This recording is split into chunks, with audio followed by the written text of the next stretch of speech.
Welcome to the Bare Metals Cyber Security Plus podcast. This series helps you prepare for the CompTIA Security Plus exam with focused explanations and practical context. For a companion study guide, check out the Achieve CompTIA Security Plus 701 Exam Success by Dr. Jason Edwards. It is the most concise and complete Security Plus guide on the market, built for busy professionals who want to pass the exam fast and on their first try.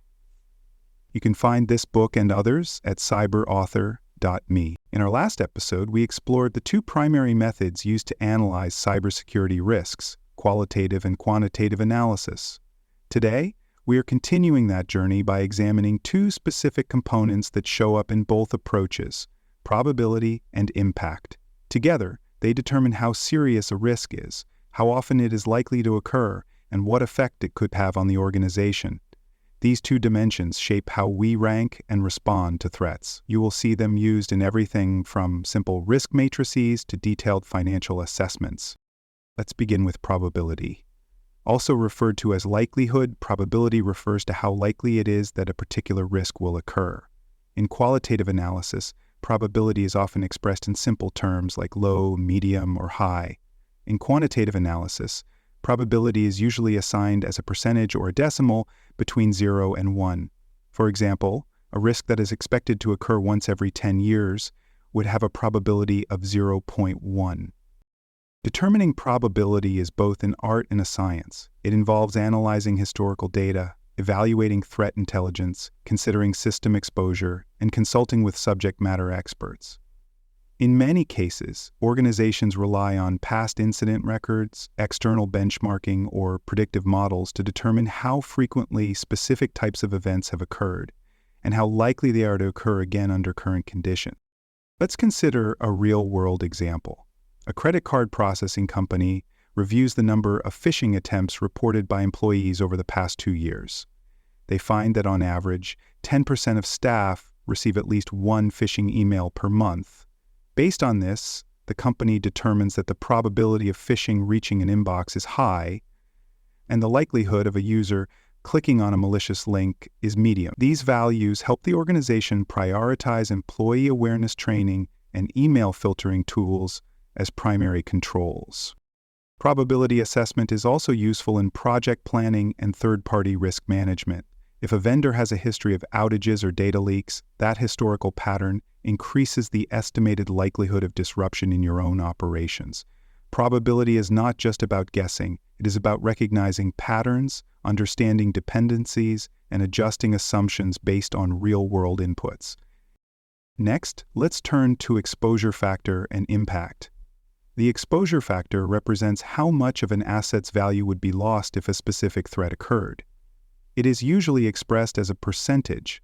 For example, if an attack would destroy half the value of a customer database, the exposure factor is 50%. This is a key part of calculating single loss expectancy in quantitative risk assessments. Exposure factor depends on the nature of the asset, the type of threat, and the organization's resilience. For instance, a company with strong backups may face a lower exposure factor in a ransomware attack than a company with no recovery plan.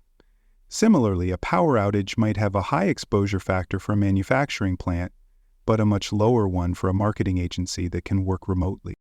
Let's look at a practical scenario. A retail company hosts its online store on a web server valued at $25,000 in terms of licensing, configuration, and productivity loss if it were taken offline. If a distributed denial of service attack were to crash the server for a full day, the company estimates that 75% of its operational value would be lost. That means the exposure factor is 75%. Multiply that by the asset value, and you get a single loss expectancy of $18,750.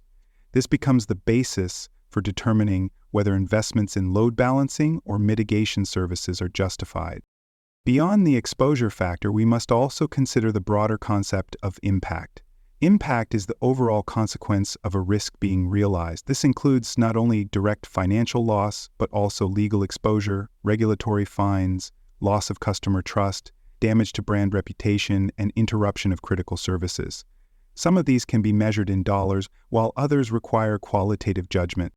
Impact assessment helps organizations understand which risks truly threaten their survival or long-term strategy. For example, a data breach involving confidential health information may have a moderate financial cost but a very high reputational impact, especially in the healthcare industry.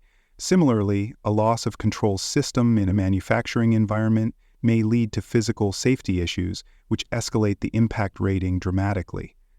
Here is a real-world example.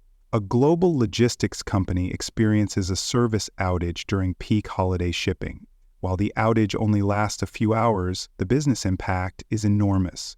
Millions of dollars in lost orders, missed deliveries, and frustrated customers. Even though the technical failure was brief, the exposure factor was high because of the timing, and the overall impact included both financial and reputational consequences. After that incident, the company invested in redundant systems and performed a full review of their impact assessments to identify other high-exposure areas. Impact assessment also plays a major role in compliance. Regulators often expect organizations to consider not only the financial loss, but also the potential harm to users or the public. That is why many privacy laws require breach notification even when the financial loss is minimal. The impact is about the harm, not just the cost.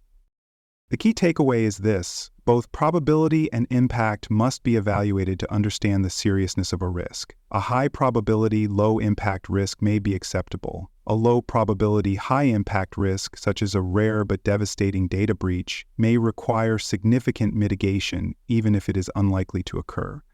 Many organizations use a heat map or a scoring system to rank risks across these two dimensions. Those that land in the high probability, high impact quadrant are addressed first. From a risk management perspective, combining likelihood and impact creates a clear roadmap for decision-making. It helps determine where to invest, where to monitor, and where to accept risk strategically. And from a governance standpoint, it supports communication between technical teams and executives.